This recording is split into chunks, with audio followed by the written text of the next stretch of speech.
देखो geometrical isomerism के अंदर ये जो डबल बॉन्ड होता है ना बेटा भाई, एक तो सिग्मा बॉन्ड है फेस टू फेस ओवरलैपिंग से। चलो फेस टू फेस ओवरलैपिंग मैं ऐसे शो कर सकता हूँ, ये लो भाई, इसका लोब आया और इसका lobe face to face overlap कर रहे हैं एक एक इलेक्ट्रॉन के साथ।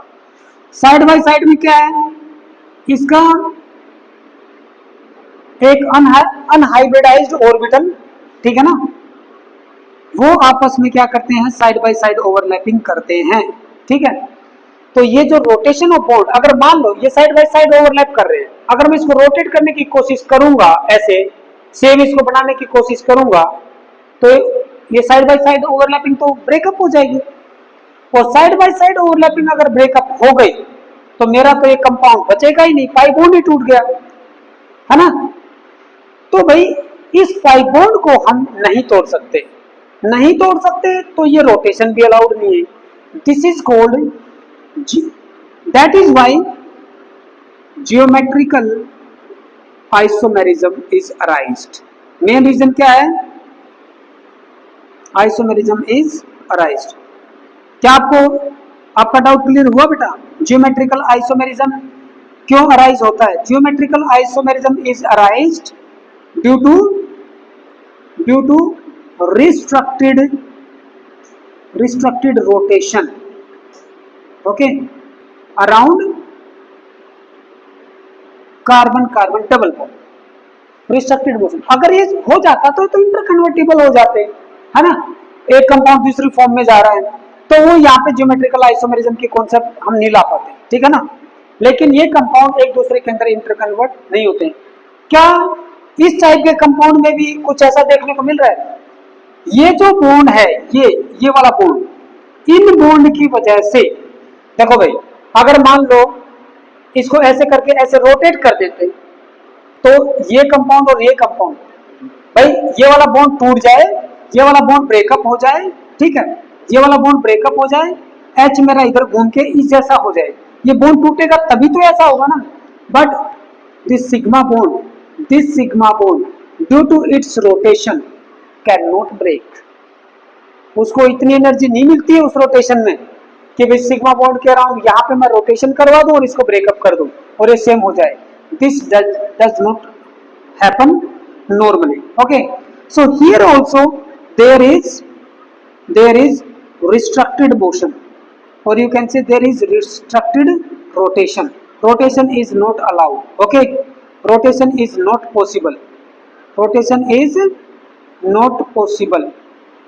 around what, एक काम करो, इसको C1 बोल दो, इसको C2, around C1 C2 bond, ठीक है। तो ऐसे कंपाउंड में भी ज्योमेट्रिकल आइसोमेरिज्म देखने को मिलेगा। ये वाली जो फॉर्म है जिसमें क्लोरीन एंटी है, this is the transform and this is the cis form. क्या आपको ये चीज समझ में आ गई बेटा कि भाई केवल कार्बन कार्बन डबल बॉन्ड वाले केस में ही ज्योमेट्रिकल आइसोमेरिज्म नहीं होगा, जहां कहीं पे भी कार्बन कार्बन बॉन्ड की रोटेशन रिस्ट्रिक्टेड होगी वहां पे आपको ज्योमेट्रिकल आइसोमेरिज्म मिलेगा। This is the main concept, okay. तो आपको पता होना चाहिए कि हाँ भाई ये कंपाउंड और इस टाइप के कंपाउंड, इन दोनों में ज्योमेट्रिकल आइसोमेरिज्म देखने को मिलेगा, ठीक है। अच्छा जी, अब एक काम करिए, आप मुझे ये बताइए, जैसे मान लो कार्बन कार्बन, ये एक साइड में मैंने H लगा दिया लाइक दिस और एक साइड में Cl, ठीक है, और दूसरा मैंने ले लिया कार्बन कार्बन ट्रिपल बॉन्ड, एक साइड में H और इस साइड में Cl। क्या इसके अंदर ज्योमेट्रिकल आइसोमेरिज्म है? अगर इस टाइप की कोई शेप बना के दे दे आपको और पूछ ले क्या इसके अंदर ज्योमेट्रिकल आइसोमेरिज्म है?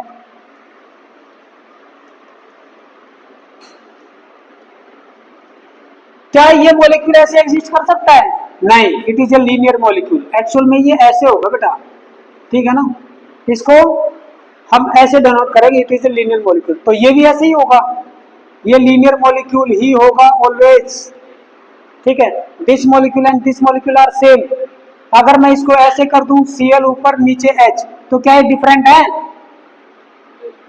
नहीं, क्योंकि इसको अगर मैं ऐसे रोटेट कर दूंगा, these are the same, so these are not isomers, okay. तो जियोमेट्रिकल आइसोमेरिज्म किस में आएगा? या तो साइक्लिक स्ट्रक्चर में और या फिर कार्बन कार्बन डबल बॉन्ड। इतना क्लियर होगा।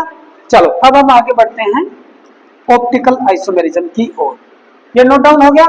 ये वाला पॉइंट थोड़ा सा नोट डाउन, वो वाले डायग्राम हो गया था ट्रायंगल वाला, ये पॉइंट नोट डाउन, ठीक है। चलो अब हम चलते हैं ऑप्टिकल आइसोमेरिज्म की ओर। ऑप्टिकल आइसोमेरिज्म, ऑप्टिकल आइसोमेरिज्म को समझाने से पहले मैं आपको बस एक छोटी सी टर्म यहां पे समझाना चाहता हूं, and that is plane polarized light. Okay, हो सकता है हमने ये पहले भी डिस्कस की होगी, उससे ज्यादा एक दो पॉइंट और मैं उसमें ऐड करूंगा, ठीक है।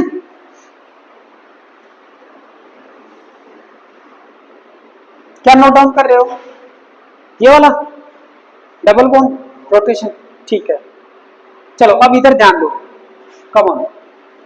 देखो भाई, प्लेन पोलराइज्ड लाइट क्या होती है इसके बारे में जानना बहुत जरूरी है।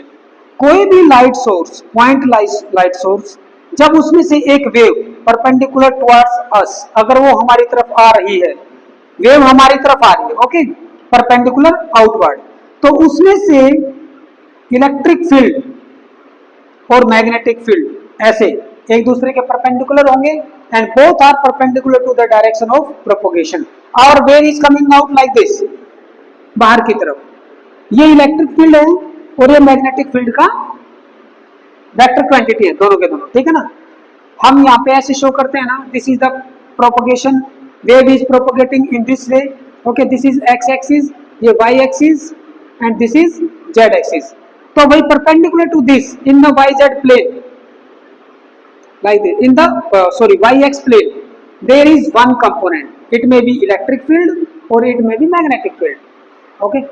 Now in this xz plane perpendicular to this xy plane, there is another field which is magnetic field, so this is magnetic field vector, okay. So magnetic field and electric, यहाँ पे एक चीज ध्यान देना बेटा, ये चीज सबको पता है कि भी electric field is perpendicular to magnetic field and magnetic field is perpendicular to the direction of wave, ये चीज सबको पता है, direction of wave. But in the electromagnetic wave the electric field vector is greater greater greater and greater than magnetic field, okay. पहली बात तो ये question एक बार स्टेटमेंट में पूछा जा चुका है। अब यहाँ पे आ जाओ, अब ये जो इलेक्ट्रिक फील्ड है ये मैग्नेटिक फील्ड है, कोई जरूरी नहीं है कि मैग्नेटिक इलेक्ट्रिक फील्ड यहाँ पे हमेशा ऐसे ही आएगा, हो सकता है अगली जो वेव आ रही है, because wave are coming continuously towards us, तो भाई इलेक्ट्रिक फील्ड ऐसे भी हो सकता है, तो मैग्नेटिक फील्ड ऐसे होगा। I mean to say that electric and magnetic field they are vibrating in different plane, okay, different in all the planes, you can say this is a plane, this is a plane, there are infinite number of planes, in all the plane there is either electric field or magnetic field, okay. So this is not plain polarized light, this is a normal light, okay. अब भाई हम क्या करते हैं, अगर मान लीजिए इस लाइट को अगर मैं गुजारता हूं किस में से, या तो ग्राफ्टिंग में से, ठीक है, ग्राफ्टिंग बनी होती है, ओके, ग्राफ्टिंग, और you can say Nicol prism. Do you know what is Nicol prism? Nicol prism, okay.